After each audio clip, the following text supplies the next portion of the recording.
Okay, I have the all clear. So I would like to call our Monday, December 2nd regular Langley City Council meeting to order. And before we get started, acknowledge that we are doing our work today and we're gathered on the unceded and traditional territories, the Katzie, Kwantlen, Mathwakwi, and Semiahmoo First Nations. This meeting is live streamed and we're recording using two pieces of technology. For any members of the public who are in attendance to watch these proceedings, welcome. Just a reminder to please keep your mics and camera turned off while you're in attendance. If you are providing a presentation to council, we will let you know when you can turn your mic and camera on, and you'll be invited to make that presentation. So with that, we have an agenda in front of us. Would anybody like to make any changes to it? I'm not seeing any, so who would like to move the agenda? Moved by Councillor Albrecht, seconded by Councillor White. Further discussion? Seeing none, I'll call the question. All those in favor?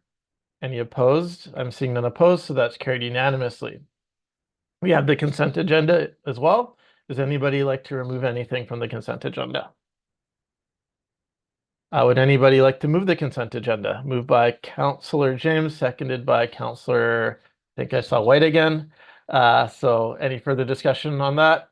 Seeing none, I'll call the question. All those in favor? Any opposed? So that is carried unanimously. We are on to a delegation. The delegate here, Mr. Johnson, if you wanted to turn your mic and camera on, happy that you're here. Good evening, Mayor and Council of the City of Langley. Thank you so much for your time today. My name is Dave Johnson, and I am one of the few Canadian professional skateboarders. This year, I got the opportunity to represent our country in Tampa Pro, one of the most largest skateboard competitions in the world. I happen to be in Maui today doing some skateboarding on a tour. And I'm very honored to get a little moment of time today to talk to you about the importance of more covered spaces in BC. We live in one of the richest and yet one of the wettest climates in all of Canada. Last year, we received somewhere in the ballpark of 182 days of rain. And that's about 52% of the year. And that means that 52% of the year, a youth looks out his window and is unable to practice skateboarding or scootering because the reality is that there's just not enough facilities and skate parks that are covered. And so the reason why I really gained a passion for this was my son wanted to go skateboarding 5 years ago. His name was Jethro. And so I packed up the car. It was a similar time of year, it was around December. And I drove to the Superstore parking lot in Coquitlam, where I had grown up skateboarding. And I did the back of, opened up the back of the car and I undid the stuff. And my son looked at me and he said, "Dad, what are we doing?" And I said, "We're skating, son." And he said, "Why are we in a parking garage?" And it hit me that here I had grown used to skateboarding in places like parking garages and really places that you shouldn't be skateboarding. And it took my son to look at me and say that, "Dad, this isn't normal." And I realized that what I wanted to dedicate my time to was advocating for the next generation to really not grow up in the way that I did, was half the year spending most of my time skateboarding in parking garages in the Tri-Cities. And so today I want to just bring this to your attention. The great benefit that we do get with covering skate parks is really multiplied because of the increase of heat as well, because with the sun, not only are you covering the park from the rain, but you're also covering it from the sunlight. And, with the one skate park that we do have covered, which is Cloverdale, what you'll notice if you ever have been to Cloverdale Skate Park is the cement in the skate park that is covered is almost like it's brand new. It's still has retained its strength. It's absolutely smooth, whereas the park that has, of course, been rained on and the acidity in the rain over time erodes it. It really protects the skate park. And so one of the things that Skate Undercover has done is we've made a similar presentation to many municipalities. And some of the initial conversations before talking about covers was simply maintaining the parks that were already there. And so for the city of Port Coquitlam, they just a few months ago resurfaced their skate park at the price of about $400,000.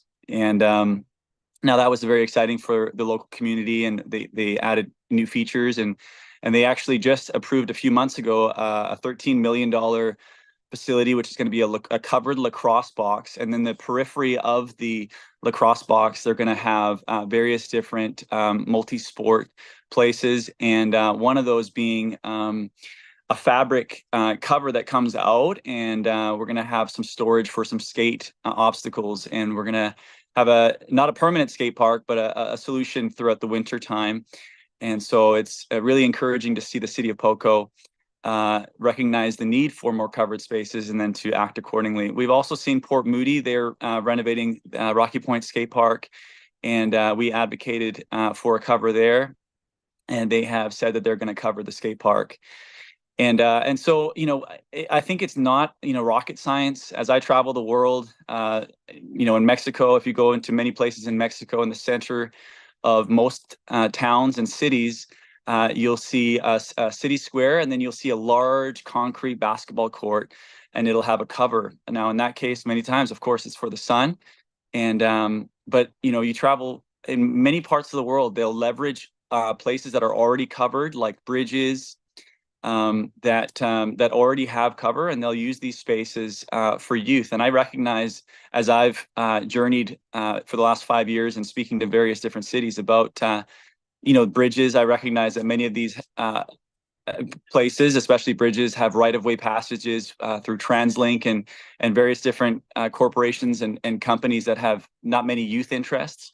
But one of the questions that I have for the mayor and council is there possibly already a covered space in Langley that may be suitable for this? Now, on December 18th, I'm really excited. I have the completion date. I purchased a property in the Latimer Heights, the towers there, and so I'm going to be paying property taxes in Langley, and so my hope is that some of those dollars in the future would ensure that Jethro has a space to skateboard, not in the underground of the towers, but rather somewhere locally. And so today I just wanted to have a conversation with you really about this recreational void that I think is apparent all over British Columbia. And I'm really hoping that cities begin to catch the vision for the future of our youth, and that, we are on such a rise when it comes to youth being on screens and technology, that it's really time for us to give as many options for our youth as possible. So, whether it be basketball, whether it be even roller hockey, skate parks are just one of the various things that youth love to do. And it's a very growing sport, it being an Olympic sport. And after the pandemic, not being a team sport, something that you can just pick up and go. It's a growing sport. And so, I'd really love to engage in a conversation just about the future of the city of Langley and about when it comes to the roller sports. So I'm dedicated to this. Currently, I'm taking an old pub called the Rocky Point Tap House, which is going to be torn down in 3 years. And I managed to convince the owner that this is a great need. And so he's giving us a very reduced rate of rental. And we're right now converting that old pub into a skate park, which is going to be, it's going to be actually kind of a youth center. So we'll have various different sports, including parkour. And so one of the things that I'm really interested also in is, as we see this massive boom in construction in British Columbia, there's a lot of warehouses and a lot of spaces that sit empty for a couple of years. And I wonder if some of these spaces could be leveraged for the community. So possibly when the city approves of towers being built and those kind of things, maybe some of the incentives is, hey, partner with a local organization to leverage your space for the use of the community in the interim. Put a couple basketball hoops in there, maybe put a couple boxes for parkour, and inspire some of the locals to run the facility. So I'll just finish with this. And I was born and raised in Reykjavik, Iceland. And one of the things that I see in Iceland, which is so inspiring, is that they actually, the city has partnered with the skateboarders in building, taking a warehouse that was sort of deemed almost condemned, and they allowed the skaters to build a skate park, and the skateboarders actually pay they a nominal fee of $40 a month, and they receive a fob, and there's sort of security cameras, and they can actually fob in at any time during the day. And of course, that might work in Iceland where you know everybody, and it's a small community. But these kind of things are the governments around the world are seeing the need for youth to be active throughout the wintertime. And so this is what I've dedicated a lot of my time to. So Skate Undercover is a not-for-profit, and I wanted to have a conversation with you today about the future of the youth of Langley, and I really want to advocate for the need for more covered spaces. So thank you so much for your time today, and I really hope and pray that you would receive this positively. So thank you so much for your time. Thank you so much for your presentation. Just so you know, as an FYI, just like there's a bunch of Vancouvers, there's a bunch of Langleys. So you're Of moving to course, Langley Township. You're right. speaking to Langley Thank City. you very much. Yeah, so I have presented to Langley Good. Township already, Yes. and they were very positive. No action yet from them. That was earlier this year, but yeah, thank you for reminding me that the towers are in the township. Thank you. And I think for, previously anyways, we did do the Penzer Action Park. Mhm. It's not covered, but there's parkour and there's a pump track. I think skate park is something that doesn't exist in Langley City today, though I could be corrected if I'm wrong. But certainly I know we were working on a parks recreation culture plan. And Mhm. maybe I'll ask Miss Hilton if she's here. I don't know. Was a skate park something that was identified as a need? Right. Yeah, Uh, I love to say that, yeah, one of the communications to me prior to the meeting was that from what I understand, is there are no skate parks in Langley, just the pump track there. mhm. Thank you. And Mr. Mayor, through to Dave, yes, it was identified in outer years. Yeah. So it is certainly something that's, personally interesting to me. I certainly have fallen off skateboards in the past Mhm. as a young person. So definitely it's something that's very awesome. But I'll turn it over to council to see if they have any questions or feedback for you. Thank you. Councilor Albrecht, please go ahead. Yeah, I just wanted to say thank you, Dave, for your presentation and being the father of a number of children that did do skating when they were younger. I know it was always a hassle in parking lots and like you say, no real place to do that. So that's something that's always been kind of on my mind. And Mhm. I know it'd be nice to incorporate something as we move along in the future in the planning of our community, try to have something for the youth, an Mhm. additional something, because we hit a lot of the key points in our parks and recreation plans. So I'm supportive of it, but again, it's about location and of course money and Mhm. but I'd be more than happy to try to get something like that in our community. So again, thank you for your presentation. Thank you. Councilor Solian. Thanks for the presentation. That was really interesting. I was wondering in these other municipalities where they've kind of done it in these derelict buildings, do you remember was that easy to implement on their end? Like I'm just thinking about like liability issues or anything like that. It Mhm. seems like a good idea to me. I just don't know about the risk level, but again, it seems really interesting, especially for a use Mhm. of something that's otherwise vacant, right? Mhm. So thanks again. Yeah, thank you very much. Well, I can just tell you that I know it personally happened in Iceland. I've been to the facility, and it's just an awesome thing, and a real community amongst the skaters, and a real vested interest from the community, a real care for the place. Um, and then when it comes to the old pub, that's really a personal venture, if you will. And so, yeah, insurance is definitely something that we're having to get, and so that's something that I'm really personally doing because the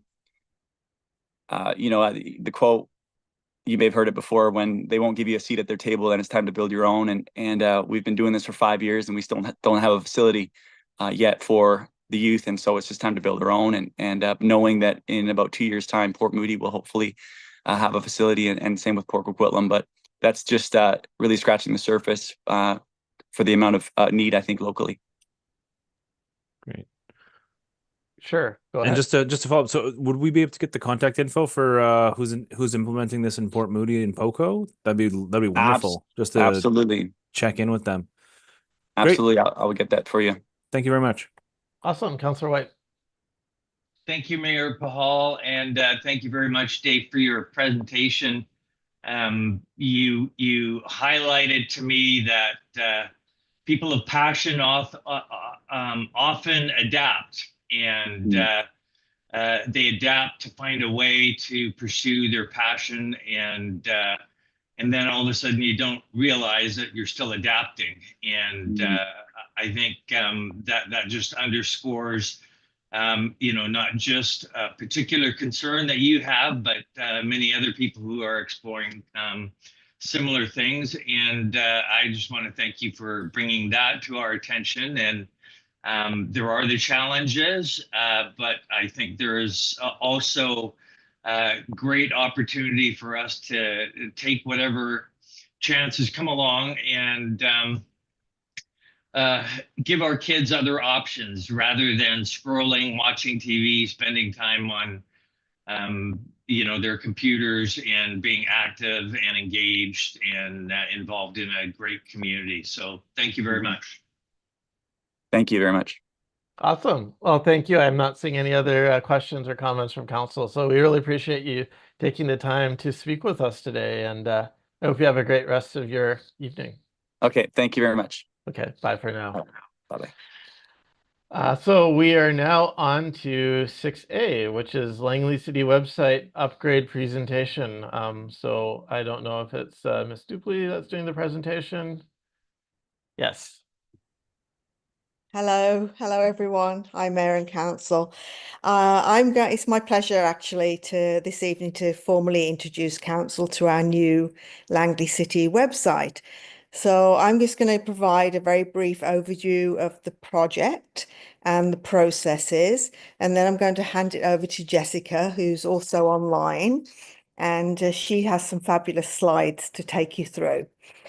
So the new website has been a process, 12 months in the making. We commenced at the end of November last year as a team, and the first few meetings were really about discussing timelines, working through the wish list, and really trying to decide what would be our priorities with the resources that we had available.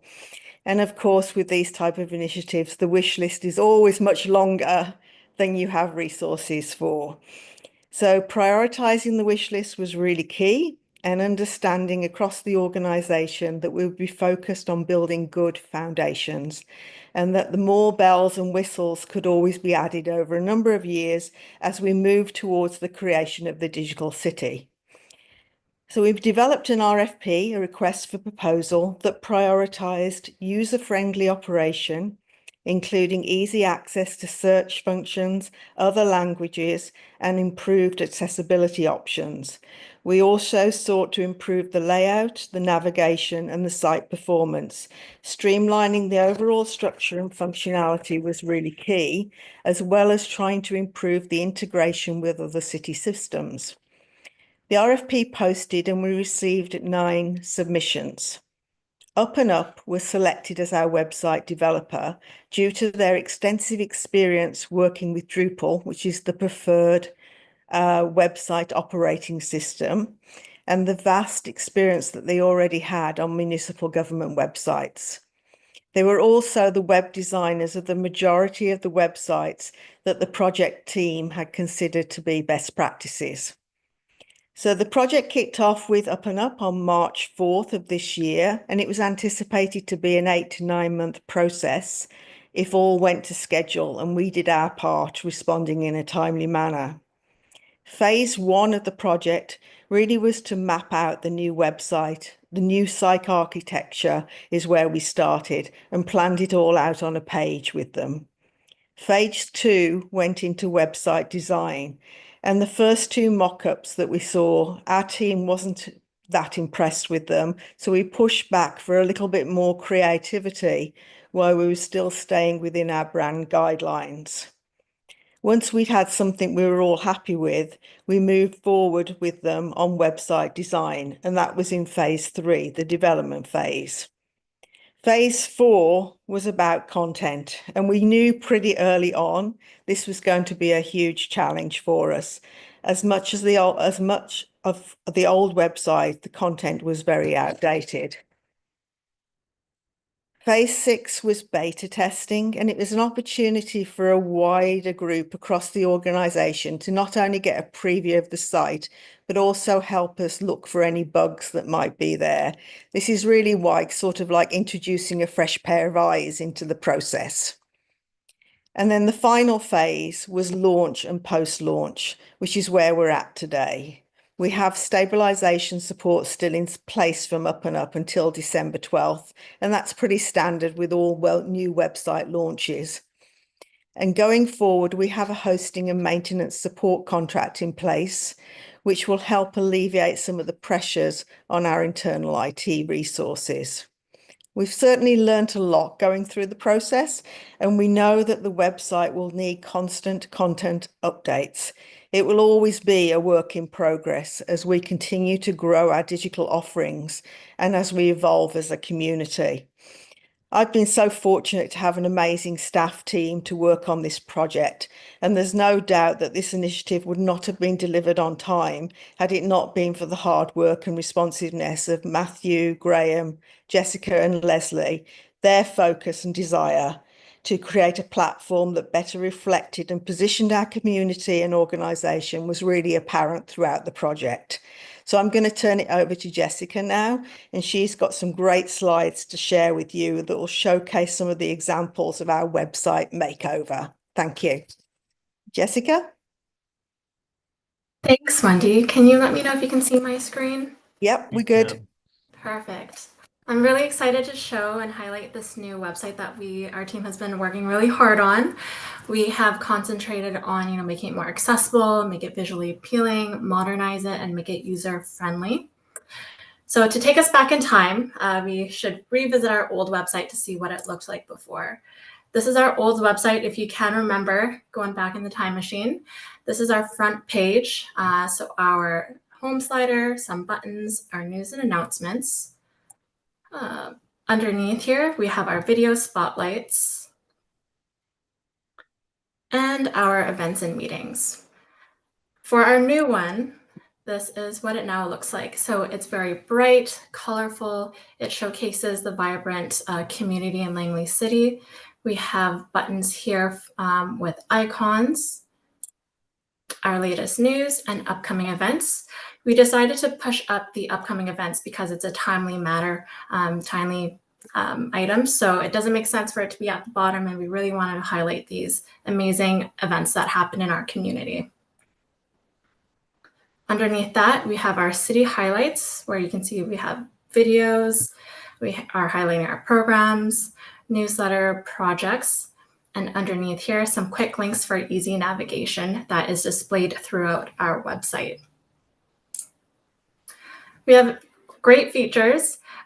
Wendy touched upon them, but going into a little more detail, we have improved the navigation, as Wendy has said. So we streamlined the layout of the navigation, making it easier for people to find city services, community programs, and much more.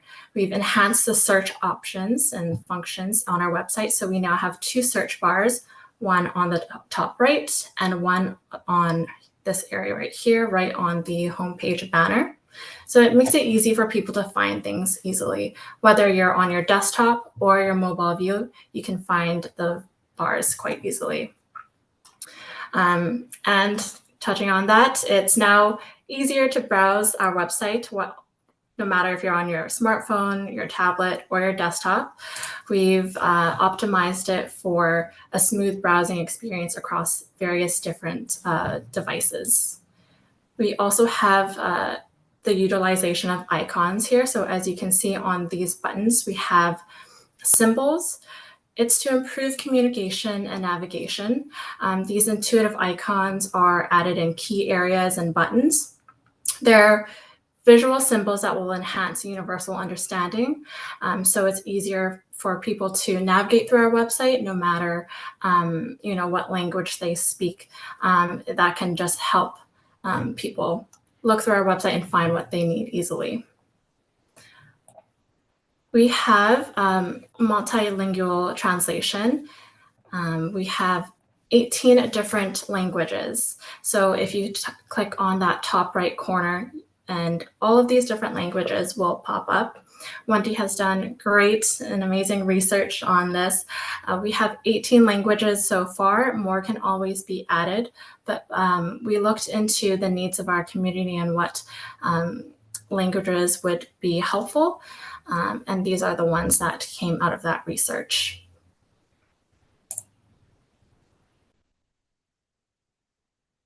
Accessibility options were a really big part of this project. We wanted to make sure that everyone had an easy way to browse this website. So on the bottom left corner, you can see that there's a little blue widget that if you click, it will open up. And there's a great amount of functions that you can use. You can use one at a time, or you can use them together depending on what your needs are.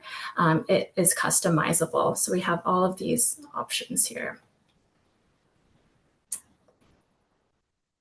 So you can see we have different contrasts that you can use and change. So right here, it's light contrast. There is also an option to invert the colors. And right here, you can change the highlight links so that you can highlight what you may need to click on. You can change the text size. You can change the text spacing, so the space in between each letter to make it easier for you to read. Again, you can use it one at a time, or you can put things together, whatever suits your need.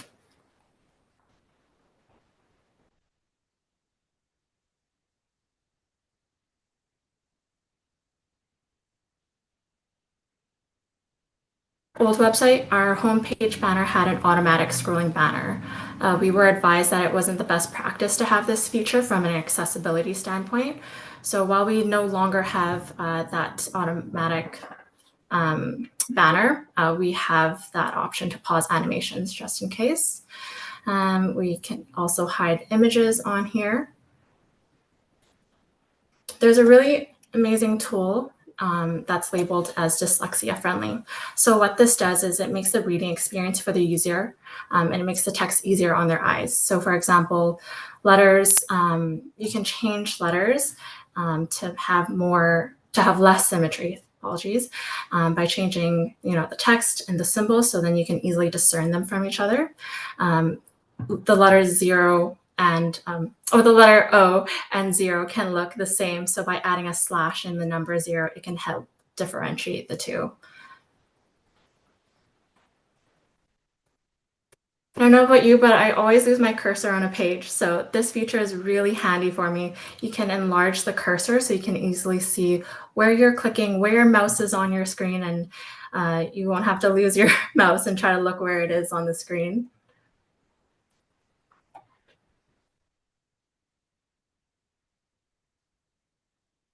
There's a reading tool as well. So this is really helpful for large bodies of text. It can highlight where the user is reading to help guide them in their experience. There's also a reading guide as well, which essentially is the same thing, but again, there's different options for different individuals and each individual's needs. So for example, if we click on this, it just helps chunk up and help people read and find where their line is a little bit easier to help them in that reading process. Tooltips are really great when filling out forms. It just gives some tips on how to fill out certain areas. You can adjust the line height and the text alignment. There are 3 different options for line height.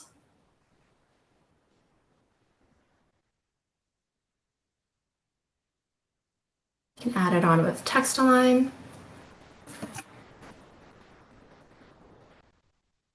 or you can change the saturation. So this is really handy if somebody has any visual impairments. And again, you can use it on its own, or you can add it with another feature.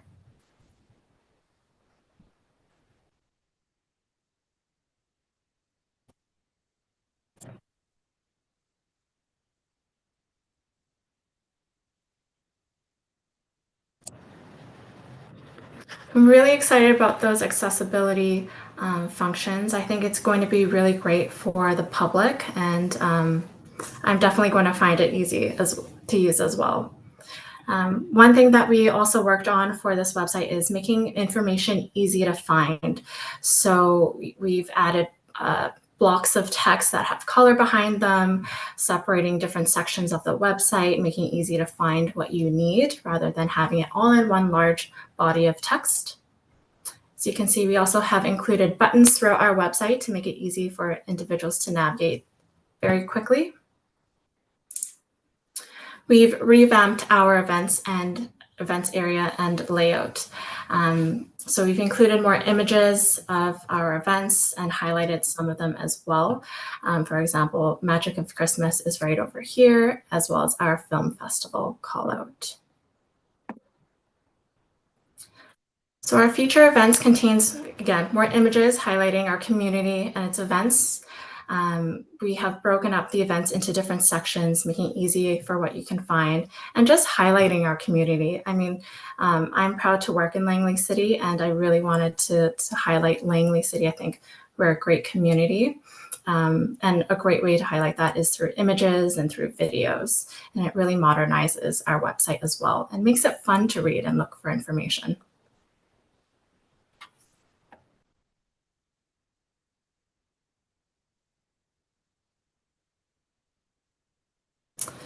Going back in the time machine, this is our old website again.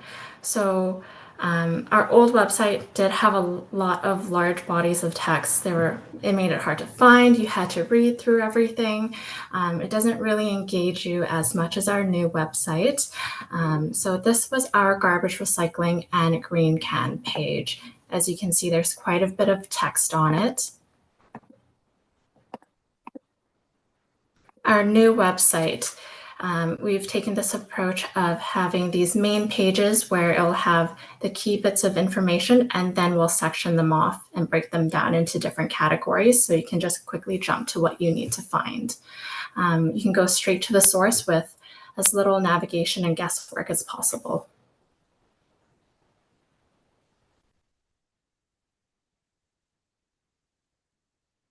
Again, we're highlighting the vibrancy of Langley City throughout our website with photos.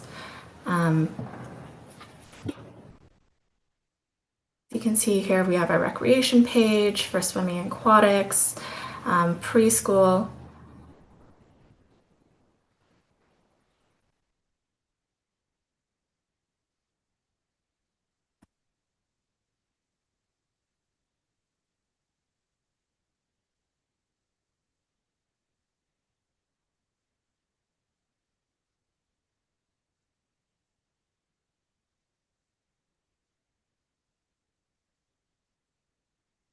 We're always going to be working on getting new photos to highlight our community, so it will be a work in progress. That was a quick tour of our website. I invite you all to hop on and explore, see it, check it out. Over the next few years, as Wendy says, we'll be updating our website, adding new photos, editing the content, making sure that it's a central hub for our residents and our businesses and visitors to easily find the information they need and to learn more about Langley City. Again, echoing what Wendy said, we had a great team. It was a wonderful experience, and I just want to say thank you to all of our teammates, and everyone did a really wonderful job, and yeah, it was a good project, and Wendy was wonderful.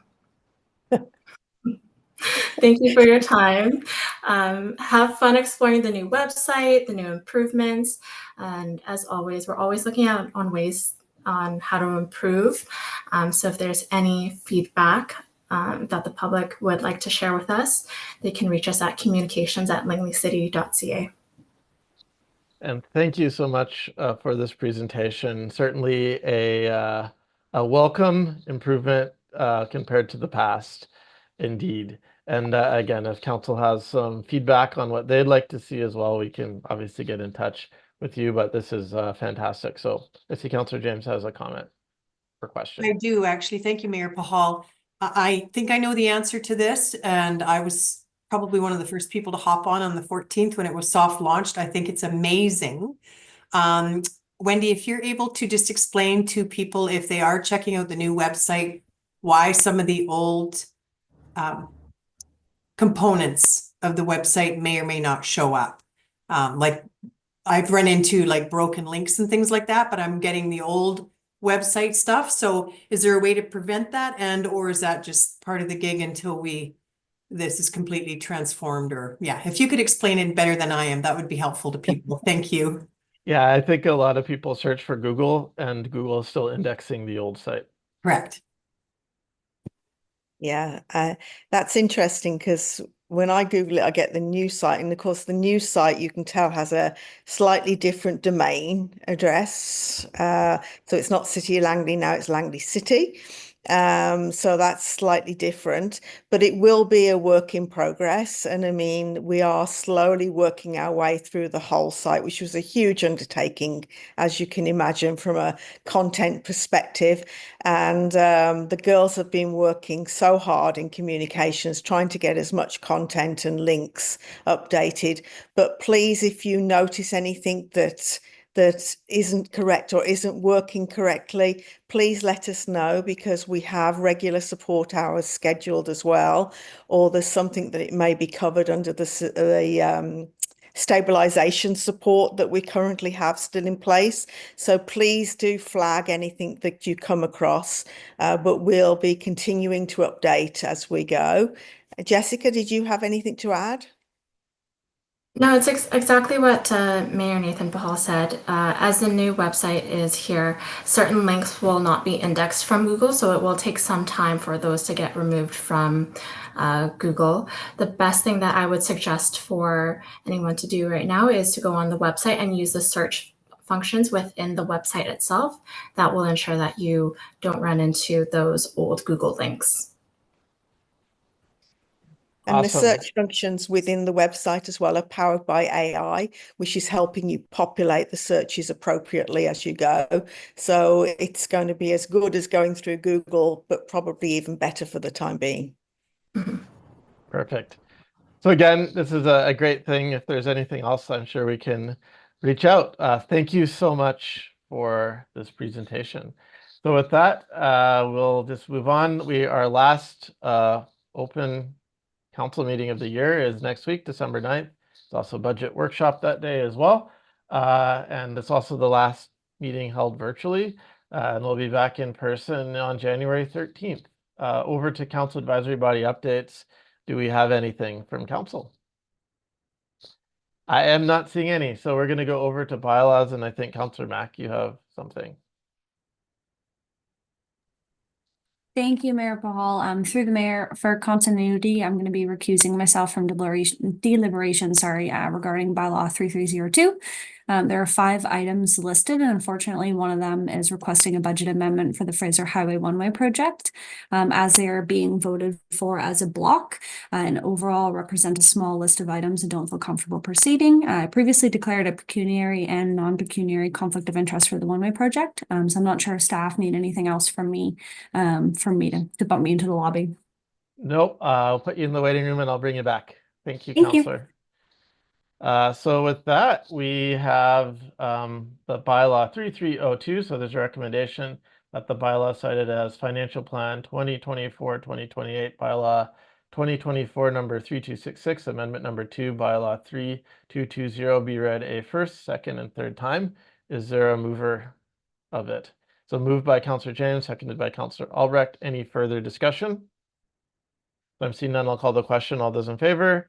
Is there any opposed? So that's carried unanimously. I will bring Councillor Mack back in.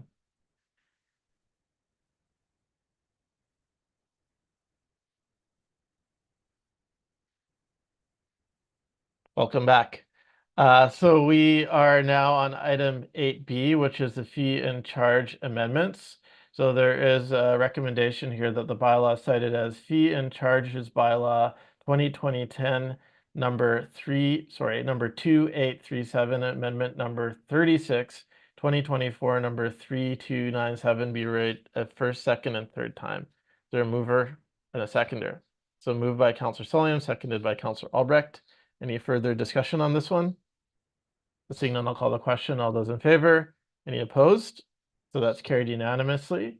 We are on to our, make sure I'm not losing track here, our waterworks regulation bylaw amendment. So the recommendation is that the bylaw cited as the waterworks regulation bylaw 2004 number 2550 amendment 27 2024 bylaw 3298 be read a first, second, and third time. Is there a mover? So moved by Councillor Mack, seconded by Councillor Albrecht. Is there any discussion on this? And this is the water rate for next year. So seeing none, I'll call the question. All those in favor? Any opposed? So that's carried unanimously. On to solid waste amendment bylaw. So the recommendation is that the bylaw cited as the solid waste bylaw 2016 number 2991 amendment number 8 2024 number 3229 be read a first, second, and third time. Is there a mover and a seconder? Moved by Councillor Albrecht, seconded by Councillor White. So this is the new rate based on the contract that council approved with GFL. So it's $128 more, just so that folks are aware. So is there any further discussion on it? So seeing none, I'll call the question. All those in favor? Is there any opposed? The Councillor Max is opposed, so that's carried. We're on to zoning bylaw. So this is zoning bylaw for the property located at 20130 through 20150 53rd Avenue and 20139 to 20153 52nd Avenue. And I know staff provided a answer to one of the questions that council raised in the notes for third reading for consideration. So we do have a recommendation in front of us that the bylaw cited as zoning bylaw 1996, number 2100, amendment 212, 2024, number 3293 be read a third time. Is there a mover and a seconder? Moved by Councillor James, seconded by Councillor Solium. Is there further discussion? So seeing none, I'll call the question. All those in favor? Is there any opposed? So that's carried unanimously. We are on to item 8F. So this is third reading for the property known as, I believe, Pyramid Apartments. And so that's at 5360 204th Street. So there is the recommendation that the bylaw cited as zoning bylaw 1996, number 2100, amendment number 213, 2024, number 3294 be read a third time. Is there a mover and a seconder? Moved by Councillor Albrecht, seconded by Councillor Solium. Again, there was a response to staff on the DCC question. Is there any further questions or comments from council? So seeing none, I'll call the question. All those in favor? Is there any opposed? So it's opposed by Councillor White, Councillor Wallace, and Councillor Mack. So that is carried. We are on to the housing agreement. So this housing agreement, just so folks know, is tied to the previous zoning. So that secures the rental units there for the perpetuity of the building. Mr. Johansson, did you have any context before we move forward with consideration? Yes, thank you, Mayor. Good evening, Mayor and Council. Yes, so this bylaw is being brought forward as a part of the previous application to reflect the applicant's commitment to secure 53 replacement rental units for the life of the building. And the OCP requires 44 replacement units on this site. There's 44 in place now. And the bylaw is being brought forward for first three readings and would need to be adopted prior to consideration of adoption of the application. Thank you. Thank you. Before we continue, is there any questions for Mr. Johansson? So we do have the recommendation then that the bylaw cited as Housing Agreement Bylaw 2024, number 3301 be read a first, second, and third time. So is there a mover and seconder for that? So moved by Councillor Albrecht, again seconded by Councillor Solium. Any further discussion on the housing agreement part? So seeing none, then I'll call the question. All those in favor? Is there any opposed? So Councillor Mack and Councillor White are opposed, so that's carried. So that gives us to administration reports, and I believe we have another presentation from Ms. Dupley. So I will invite you back. Welcome. Hi, thank you. I'm just going to share my screen. I just have a few slides tonight.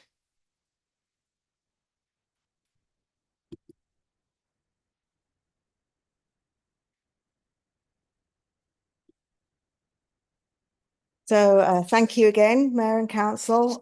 Today we're bringing forward for consideration and adoption the new economic development strategy, Be Enterprising. The new strategy is about making strategic choices, areas of focus where we can get the best return on investment for our resources. The new strategy brings forward an economic development vision for Langley City and a set of goals that are reflective of our current economic times. The new plan comes along with some key legacy building foundations to be established over the next 3 years. And these also align well with our community inclusive prosperity principles. The plan development process commenced in March of this year and has followed a standard strategy process. However, we have focused on undertaking a more community-centric approach than what has previously been done with economic development strategies. During the development phase, we had over 300 touch points with community members, focus groups, workshops, and one-to-one meetings. The new strategy the new strategy vision is definitely an output of those community sessions, and many of the words have been keywords that have been provided by community during the engagement and the survey sessions. Any economic development plan has to be tied to value proposition. So who is Langley City and why do we matter? What is our elevator pitch? And this slide really summarises what is key. We are the hub of the Fraser Valley. We're growing in diversity as a community. And in comparison to elsewhere in the region, we are still relatively affordable. The economic development strategic goals are our key areas of focus. They're ambitious, but they're achievable. They're not in any order of priority. We have innovation, pursuing a food tech innovation hub, implement intelligent community strategy. 2 is enterprise, and that's really focused on growing the entrepreneurial ecosystem right across the board. Nurturing a downtown. Land matters.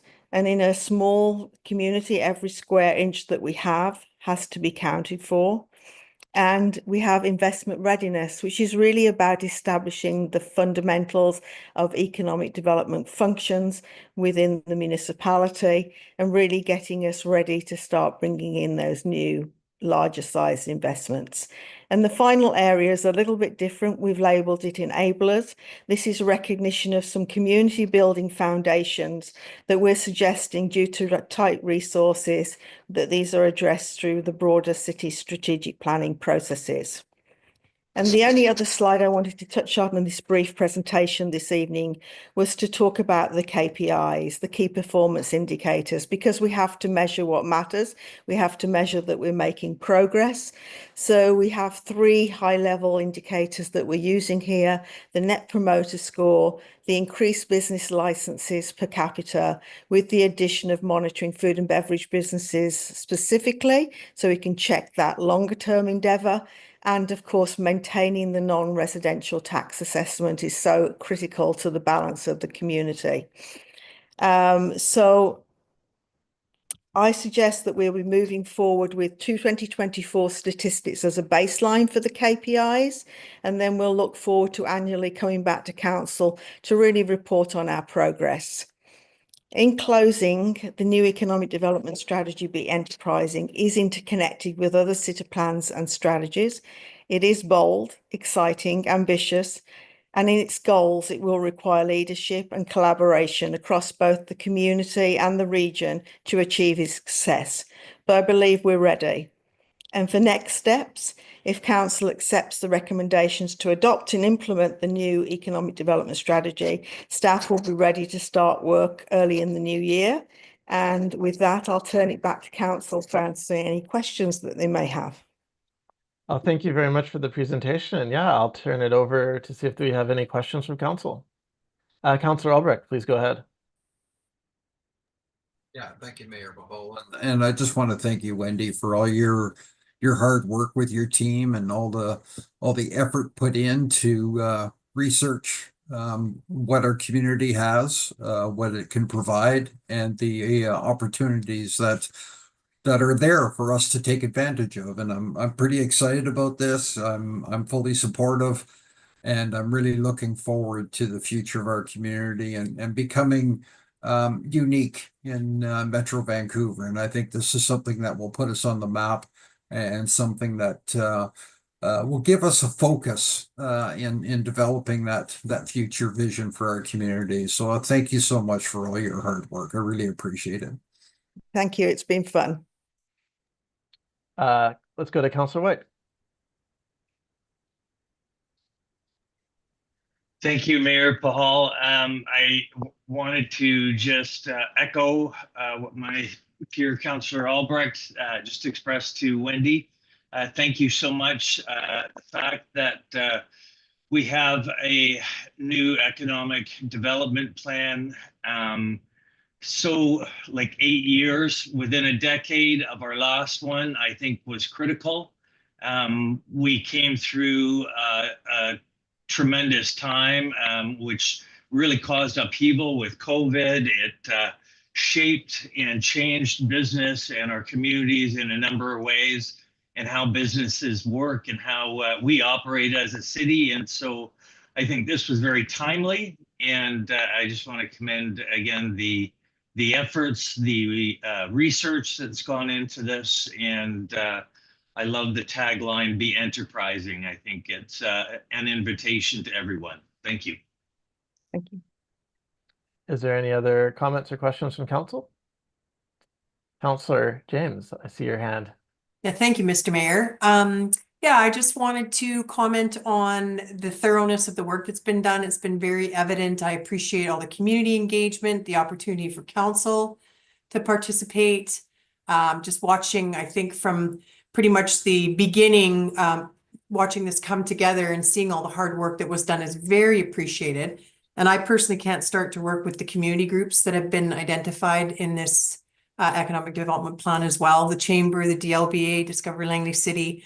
I think there's lots, Kwantlen Polytechnic University. I think there's a lot of synergy here, and it's very exciting. And as was mentioned, it's going to take a lot of work and a lot of commitment, and it's going to take everybody working together. But I believe that if any community can do this, it's this tiny, mighty little community that we have here. So just much appreciation to everyone involved. Wendy, you and your team, I know you are way back east and you've made the journey out here to do this with us. So just much appreciation, and watching this come together has been an absolute joy. So thank you very much for all the inclusion. Appreciate it.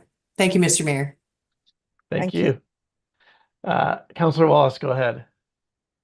Thank you, through the mayor. Just want to echo some of the same sentiments, but just the work that's been done. It's an exciting way forward. And one thing that excites me a lot is that retaining our youth and our young people to stay here, wanting to, live and work and play. And, I think that's where we've been missing in some areas as a city, and just that economic piece and the innovation piece and the food tech. And I think there's a lot of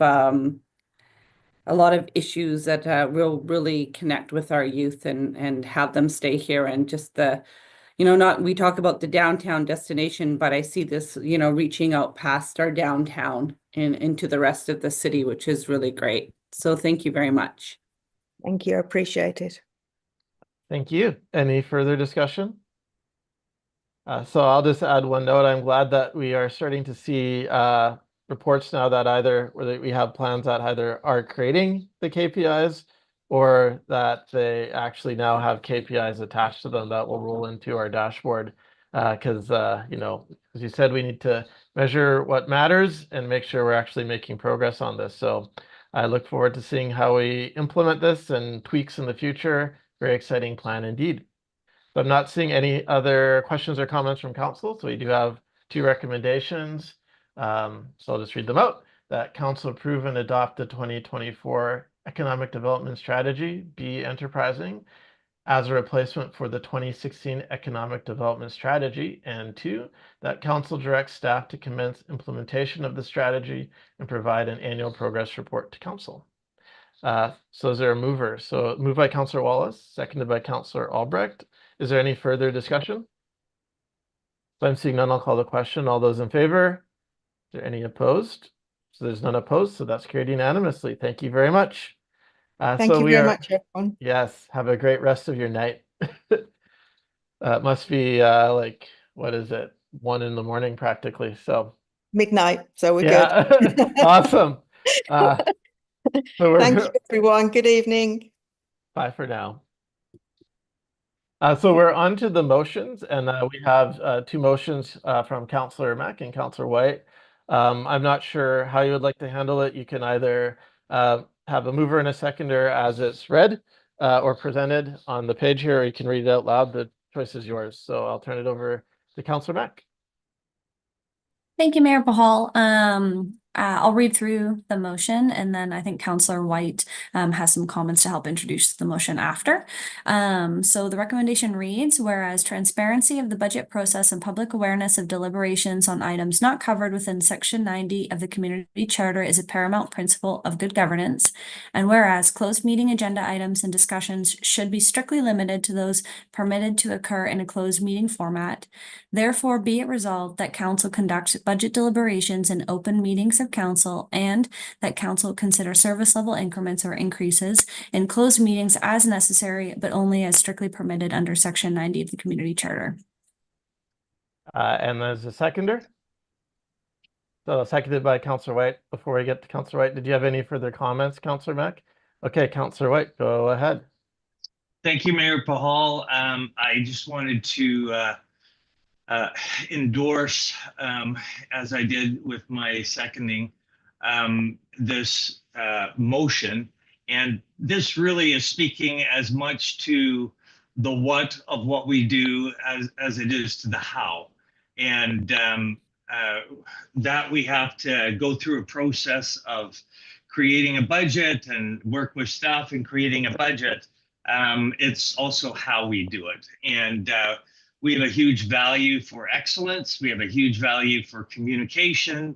I love that about who we are as an organization. And this is just, again, emphasizing that whenever we have the opportunity to do well in both of those areas, we want to be able to do that and keep that in the forefront. So I think the budget, the motion speaks for itself. Thank you. Thank you, Councillor White. And yeah, definitely, you know, from my perspective, this is really reflecting the practice that we're implementing right now. So that's really awesome to see. And again, I'm going to support this, to be clear. Just as a quick call out, with Section 90, for the certain items in it, Council always has, where it says Mayor must, Council always has the decision at that point in time to decide whatever matter may or must be as per Section 90 of the Community Charter. So not to split hairs, but if anybody was concerned, a motion of council can't supersede provincial legislation. So anyways, I think this is great. We should always be transparent and open and provide information for folks. So excellent motion. Thank you. Councillor Albrecht, please go ahead. Yeah, thank you, Mayor Pahal, and yeah, I'll be supporting this as well. It's something that we're already doing. I think it's good to, I guess, have it in writing and noted. Transparency is important. That's the way we've always done our business, and that's how we'll continue to do our business. So, yeah, I'm fine with this. Thank you. Awesome. Councillor Mack, go ahead. Thank you, Mayor Pahal. I'm happy to hear that there's generally support in the room. This year, as we all will likely be aware, this is the first time that I've been seeing public workshops regarding the budget. So I'd like to ensure that as we move forward, we do decide to have these discussions in open meetings of council. And furthermore, in the discussion of may or must, I would prefer to see us err on the side of must happens in closed, and may we elect to discuss things in public for transparency. And for increased Absolutely. transparency. Thank you, Councillor Mack. Any further discussion on that? So seeing none, I'll call the question. All those in favor? Any opposed? So that's carried unanimously. And we're on to item inclusionary zoning. So I think that's Councillor White. Thank you, Mayor Pahal. Yes, I will just read the motion as it stands. I think it speaks for itself. It's the motion directing staff to prepare a report on inclusionary zoning by Councillor White and Councillor Mack. Whereas we recognize that several years into a housing crisis with billions of dollars spent through both federal and provincial housing initiatives, the issue of accessing local affordable housing in Langley City still remains a challenge and out of reach for many, especially our most vulnerable populations. And whereas Langley City to date lacks a clear policy and supportive bylaws surrounding inclusionary zoning, which through its provision would provide the city the ability to substantially secure and support a socially diverse, economically sustainable environment with affordable housing now and into the future.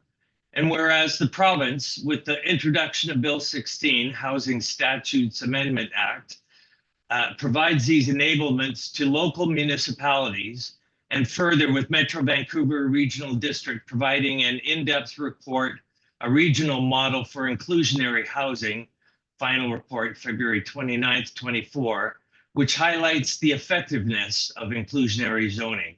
Therefore, be it resolved that staff be directed to research and provide back a report to council on a local policy framework for inclusionary zoning, such that can be further considered by council for adoption in the upcoming zoning bylaw update.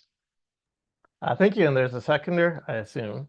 Councillor Mack, Councillor White, did you have any further comments on your motion? No, thank you. Perfect. Is there any other comments or questions from council? So we'll go to Councillor Albrecht. Yeah, thank you, Mayor Paul. And yeah, I know this is great. And I believe I'm going to ask a question of staff, if I may, Mayor Pahal, to Mr. Johansson. If that inclusionary zoning is already on the table and being researched as part of our bylaw update. Thank you. Yes, through the mayor to Councillor Albrecht. Yes, so staff have been working on a number of items related to this topic over the past little while. Some coming directly out of the original motion regarding below market rental policy that was ratified by council back in 2022. So we've done a municipal scan behind that, and then we retained a land economist that has helped us understand the economics of doing. Mostly we have 6-story wood frame development, apartment development, mixed use development here in the city, and probably will be that at that level for at least the next 5 years or so. So working with that land economist has been very good in terms of firstly being able to update our tenant relocation policy, where we also were able to include first right of refusal clause in there, which is a form of inclusionary zoning, although be it small scale, if tenants are willing to come back into new rental buildings. And we've also embarked on, as part of the zoning bylaw update, looking at introducing density bonusing into areas that are outside of the provincially mandated transit-oriented areas, where a 6-story apartment building could add additional density if there's a certain amount of below market rental units included in that additional density. And that's something that we'll be introducing to council, and something that we've been also consulting with the public over the last year as part of our zoning bylaw update. Now, going to the next step of inclusionary zoning, which means that at a certain density, below market rental units must be included, whereas density bonusing is voluntary. That's the next stage that we're going to go forward with our land economist and bring forward a report to council. Likely later in 2025, we're really focused on getting the zoning bylaw, the first part of that done. But as I mentioned with these large master planned developments, the Gateway Village that came forward to council just recently, and also the Langley Mall multi-phase development, which will be coming forward to council in January. We did highlight that in the future, an inclusionary zoning bylaw would be something that could be used to require a certain amount of below market units in future phases in those developments. So it's something that's definitely on the books, and something that we've included in our capital plan for next year. And yeah, something that we can bring back and report back to council on. Thank you, Mr. Johansson. And yeah, I just thought it was important that people know that staff have been working on this since 2022. It's a complicated process, and I'm supportive of it. It never comes fast enough. And certainly it will go a long way to helping us as we move forward. So thank you for that clarification. Awesome, thank you. So we'll go to Councillor White and then Councillor Wallace. Thank you very much, Mayor. I would just echo Councillor Albrecht's comments in the fact that some things don't come fast enough, and this is exactly speaks to why this motion is being brought forward. These recognition of inclusionary zoning has been a long-standing issue within the city.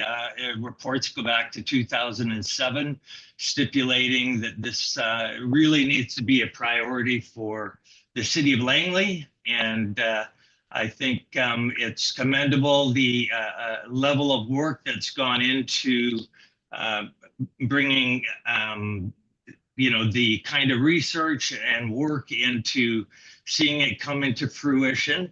I think what's important is that we keep the main things, and we keep bringing priorities and expressing them as priorities. 2007 to 2024 is quite a time frame, and had we been operating with such policies in place, we would have existing below market places for some of our seniors and residents who are moving out of existing rental units into below market housing already, just because of that policy being in existence, had we acted on it at that time. So kudos to everybody for keeping things in front. We still have a lot of work to do. I look forward to collaborating with council and staff on doing more work. Thank you. Thanks, Councillor Wallace. Go ahead. Thank you, through the mayor. I agree with some of what Councillor White has said as far as it's not moving fast enough. But at the same time, I want to honor Mr. Johansson in his not being here since 2007, and the fact that I believe that he's quite transparent when you want to sit down and have a conversation with him. I think there's many factors besides our own municipality. I think it's throughout Metro Vancouver. The housing crisis is really scary. I think I don't know what the answer is to it. I mean, yes, maybe it would have been good to have inclusionary housing done before, but I think that Mr. Johansson hears the urgency, I'm hoping, and the rest of staff in moving forward, because we are at places where I voted down a development today because I don't believe in displacing seniors, and I feel like that is what is happening. So I want to have faith that we're going to move in the right direction, and that this, you know, is going to move quicker. So thank you. Thank you, Councillor Mack. Thank you, Mayor Pahal.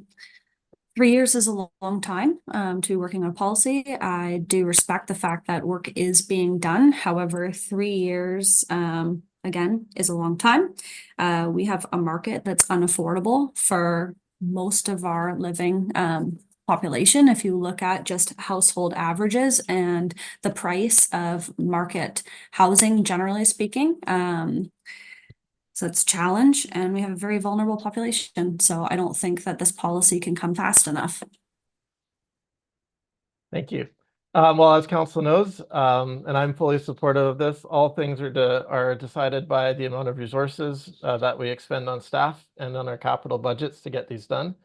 Council is also aware that we have our strategic plan, and given the constraints that we had, we did prioritize tenant relocation policy amongst the suites of stuff that we did discuss. And I know that the zoning bylaw update is on its way. That is long overdue. I believe the zoning bylaw dates back to the 90s.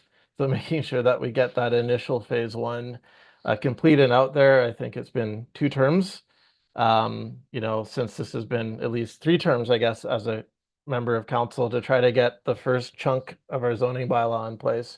We got our OCP. We're going to get phase one of the zoning in place. Definitely, you know, we want to get that inclusionary zoning, 3-bedroom units, density bonusing kind of suite. That's why we approved the land economist early last year to do that research for us. You know, I certainly, you know, appreciate the urgency. The 2021 motion is one I put forward on this as well. But just given some of these policies are very complex, so we know that, you know, the combination of 3-bedroom units, below market, right to return, tenant relocation, density bonusing, and inclusionary zoning all factor into that land lift component. So I'm glad that we did that work last year to get that in place. You know, what was an urgent thing for us, I think, as a council, was making sure the tenant relocation policy was beefed up. Zoning phase one, like Mr. Johansson said, and as he let us know, we got the inclusionary zoning, DC density bonusing coming up 2025. So I think we're all in alignment, but just wanted to call out that, you know, sometimes as much as we want these things to move fast, there is some constraints that I know staff hit. So I don't want to put them or say they're not moving fast enough, but I think they've just been trying to work on the priorities of council to date based on the, you know, constraints that they have. But this is absolutely such an important motion, and I do really value Councillor White for bringing this forward. But I'll just turn it over to Councillor Wallace if she had another comment or question. I do have another comment in regards to I'm still really worried about our seniors, and waiting a couple of more years for the quality of life for some of our seniors isn't going to happen, because, you know, by the time, you know, just being able to afford groceries, housing, and waiting around to, if you're evicted and then have to find, going through all of that stress. I know we've got to, you know, we did revamp our tenant relocation package, but those everything that comes to a senior having to move out of a home or not being able to find a home affects their mental health and their quality of life. So I feel like we need to be doing a better job for our seniors in this community when it comes to the quality of life and housing and affordability. So I'm going to make those comments, and hopefully we can move faster. Thank you, Councillor Wallace. Councillor Solium, did you have your hand up? Oh, no. Okay, I just wanted to double check. Okay, is there any more comments? So I'm not seeing any, so I'll call the question. All those in favor? Is there any opposed? So Councillor Solium is opposed. So that's carried as is. So I guess that brings us to the adjournment. So I'll move that the meeting adjourn. Is there a seconder? Seconded by Councillor James. Call the question. All those in favor? Any opposed? So that's carried unanimously. I hope everybody has a really great evening. I'll see you around. Bye for now.